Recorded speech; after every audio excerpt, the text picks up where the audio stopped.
you don't know anything about AI, you're the reason that I made this ebook. So many people are complicating AI and they're getting overwhelmed by what it's doing and what it's capable of doing.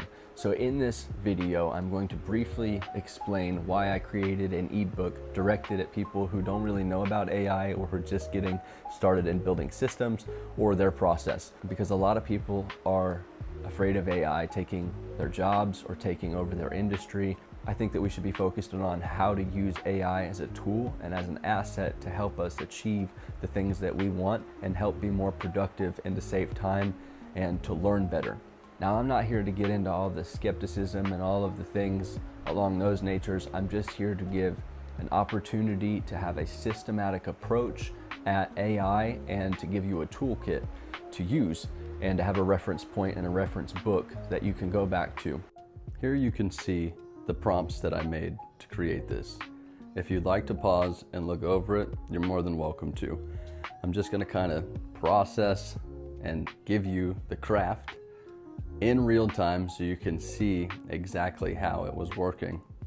I thought that this was pretty sweet, that it was able to take my concept that I had created and apply it. So I would actually take this and then input this over into ChatGPT later. But I just took this information and I kept running back and forth and I kept inputting the information that I thought was fitting, that I thought needed to be changed, and then I had my own writing and my own text that I later had added in. But as you can see, this is a very long thread, so I'm gonna go ahead and clip over to the next where I was talking to ChatGPT a little bit. When I switched over to ChatGPT, I needed an editor as well. So I started with Claude, and then I needed it to process all this information I had, and then I wanted it to kind of tighten it up after I'd made all the changes that I want. So we created an editor, we got information ready for ChatGPT and for Claude, and I continue to process and I continue to just push out the information that I was looking for until I got to where I was happy with the information. Then I took it over to Canva, I put it there and I uploaded, I started rearranging, I started doing all kinds of cool guy stuff. Honestly, I'm not gonna lie, I had no idea you could do all that editing and you could do all that formatting, and that was a huge lifesaver. So if there are any errors, that's where this comes in. And hey, it's AI, it's improving, it's a learning system, it's teaching us, we're learning as well. But I thought that this would be a perfect time to kind of go over what I was doing, the prompts that I was discussing with it, and kind of what it took to get these results or something similar too, so you can play around and maybe you can come up with something of your own. And once I got to a point where I was pretty content, I asked what it thought. I asked what ChatGPT thought because it knows me a lot more than Claude does right now. And I did use the free version at the beginning of this, and I ended up upgrading throughout half because I wanted to see how it performed, and I ended up getting throttled down. But I also learned that some of the editing I was doing I could have done in Canva and saved that. So you do want to be mindful of the energy that you're using here. But all in all, I really appreciated ChatGPT's input and direction and editorial skills and the things that it caught. It did make some errors overall, but I was able to spot those and I was able to spot check and correct. So make sure that you're working with AI, not just completely relying on it. I'll let this play out so you can see what this prompt is, and then I'll end it there and we'll continue on with the video. So to start with, you can use this on your phone. I highly recommend you use it on a tablet or something. It's going to be available on Gumroad, but it's easier to see the book if you have it on a tablet.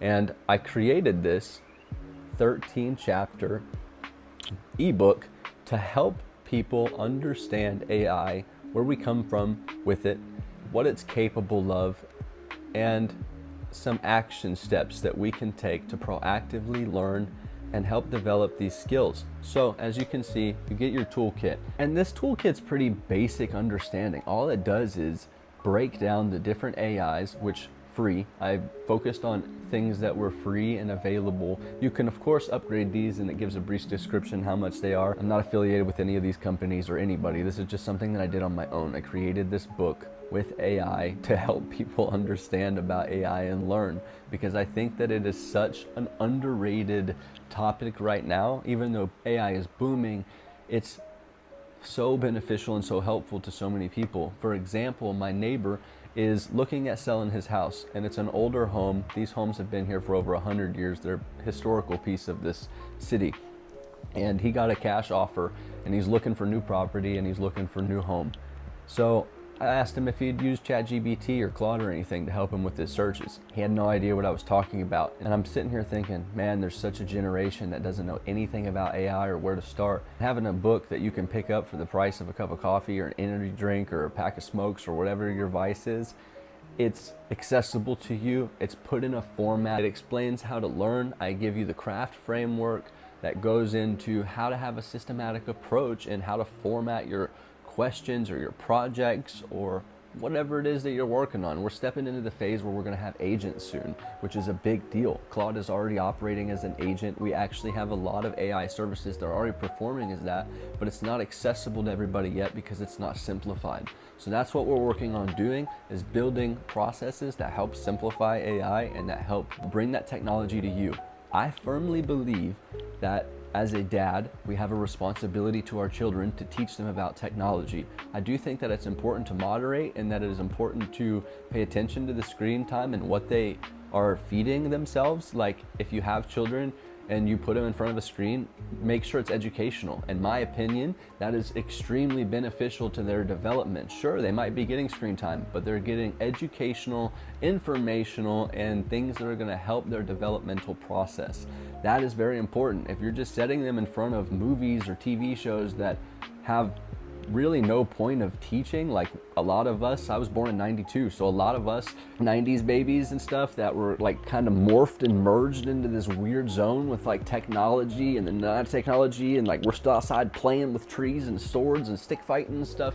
That stuff's not as common today, but it really created this weird void and this weird space for how do we use technology? How do we not get left behind? And even if you think about the generation before us and the generations before us, they're all so different with the times and how they view things. And only a handful of our elders have actually picked up technology and utilized it in a way that is productive. You know, and it's kind of wild to see how many of our elders have shied from technology and how many still don't understand it, so they kind of like, nah, we don't want nothing to do with that, and how many of them have accepted it and approached it with a curiosity. So that's really what we're doing here, is approaching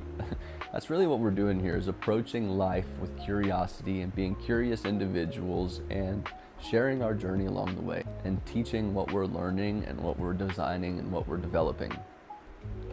In this book, you're gonna get a lot of great things. I have a lot of great processes in here that I've developed for myself that are going to give you the ability to learn over the next few months if you apply yourself. If you pay attention to this book, if you read it, if you take the time to really learn and understand the steps that are provided here, I just don't see a way that you don't learn something.